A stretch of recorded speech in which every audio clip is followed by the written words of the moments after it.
Hey guys, this is Marc Katz, Kitty Cats MD on my social media channels, but y'all can just call me Mark. I am starting a podcast and I'm excited to be doing so. I'm going to try to cover topics from cardiology, things inside and outside of the hospital, in medicine, and hopefully we will, through this process, bring on some interesting people to communicate about different topics in medicine and have some fun along the way. This is another great outlet for some creativity to involve medicine and not just the science of it, but a little bit of the art.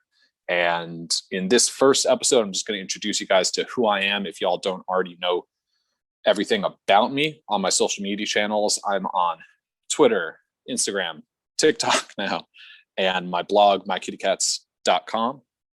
And my hope is that by understanding who I am, you'll be able to see my perspective and hopefully get a little, for any pre-med students listening, be encouraged to not give up, because that is kind of my story. I initially went to Binghamton University and SUNY school in upstate New York, and I didn't realize that I wanted to be a doctor really until junior year. And by then, I dug myself a little bit of a GPA hole. Not that I didn't try my first 2 semesters or first 2 years, but actually, I take that back. I didn't really try that hard. And I think that's because I didn't know that I wanted to go into medicine. I wasn't sure what I wanted to do. I knew that I wanted to be a bio major. I wanted to do something in science or the scientific field. And I didn't really take the time to study. And I didn't do that well in some of my initial classes. And unfortunately, my bio classes were also those same ones that are pre-med. So it kind of hit me twofold. But fortunately, come junior year, senior year, I was able to really turn that around.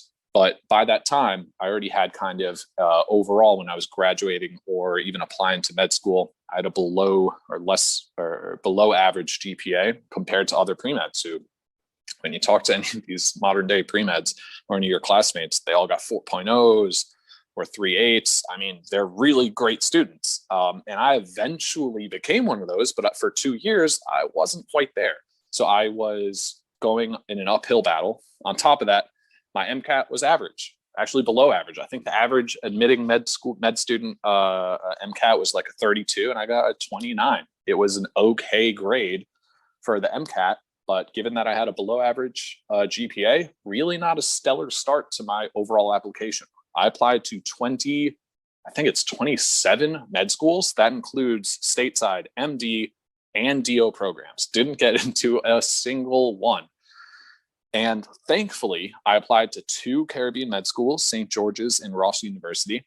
And I ended up getting accepted to Ross University. St. George's gave me an acceptance, but they gave me a partial one where I had to do a semester to kind of prove that I was able to keep up. Whereas Ross University gave me an open acceptance, and I took it. So the first piece of advice that I always tell people is that Caribbean med school should not be your first choice. They should not be plan A.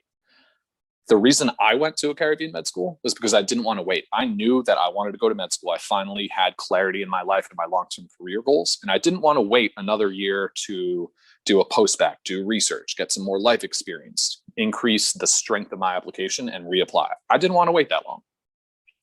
So instead of doing those things, which is what a lot of people do, it's not a guarantee that you'll get in. A lot of people do it multiple years in a row and they still don't get in. But some people do it and are successful. I didn't want to do that. I got in. I was ready to go. The second piece of advice that I always tell all Caribbean med students is that it's a risky, there is risk involved. There was a really bad comic in my undergrad, in the undergrad newspaper, and they used to say, I remember this clip, it was one person joking to the other, what do you call the person who graduates at the bottom of their med school class?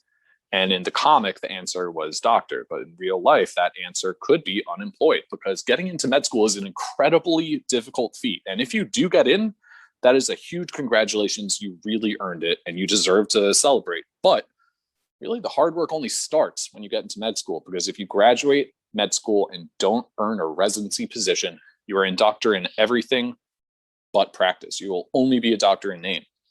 In order to practice as a doctor in the United States, unfortunately, you need to complete a residency position.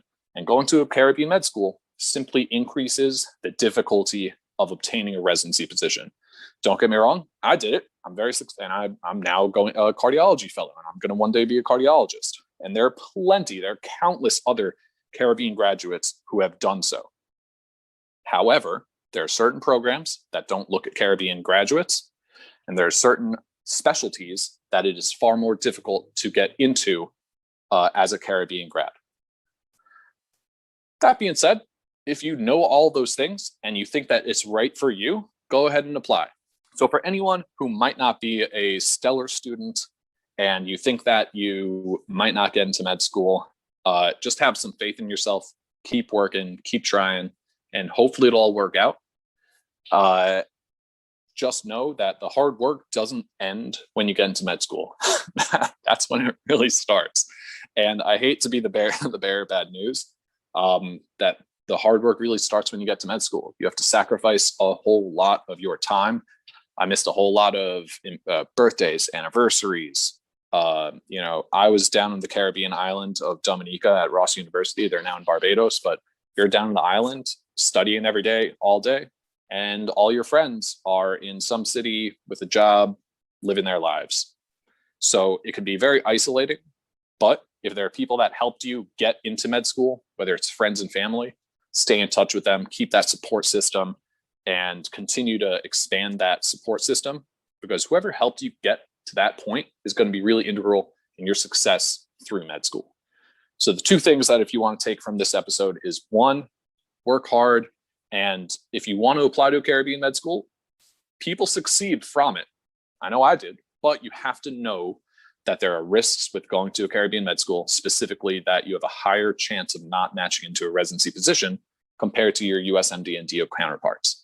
And the second piece of advice is, once you get into med school, is work your backside off. Thank you so much for joining me. If you enjoyed this episode, please follow, like, and share. We'll be releasing new episodes regularly, and I'll see you guys next time.